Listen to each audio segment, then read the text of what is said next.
Savais-tu que le cancer du sein est le deuxième cancer le plus fréquent au monde avec près de 2,3 millions de nouveaux cas par an? Je suis le docteur Terry et je vais te parler des facteurs de risque et de la prévention contre le cancer du sein. Parlons-en. Comme facteur de risque, nous avons premièrement le sexe. En effet, il touche davantage les femmes que les hommes qui, eux, représentent seulement 1% de tous les cas. Ensuite, nous avons l'âge supérieur à 50 ans, un antécédent familial chez une personne proche, ça peut être la mère, ça peut être la tante, puis les premières règles avant l'âge de 12 ans, la ménopause après l'âge de 50 ans, ensuite les éléments ayant attrait au mode de vie, tels que l'excès de poids, la mauvaise alimentation, l'alcoolisme, le tabac, etc. Ce cancer, plus tôt il est diagnostiqué, plus vous avez de chances que le traitement vous guérisse, d'où il est essentiel de se faire dépister. Donc, vous devez absolument et impérativement faire l'autopalpation des seins une fois par mois, de préférence après vos règles. Ensuite, vous devez aussi faire une consultation chez votre médecin par année pour s'assurer que tout va bien.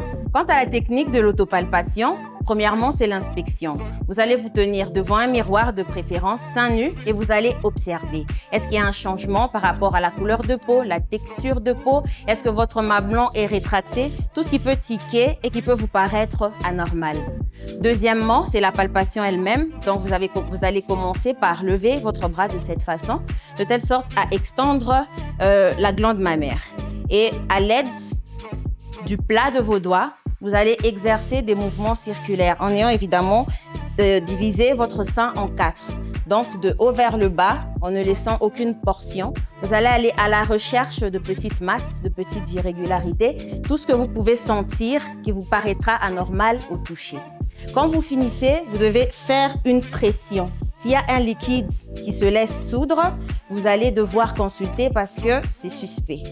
Et pour terminer, vous devez aller au niveau de votre aisselle, faire les mêmes mouvements à la recherche toujours des petites masses. Vous faites la même chose de l'autre côté et vous clôturez par chercher toujours des petites masses au niveau, juste au-dessus de vos clavicules.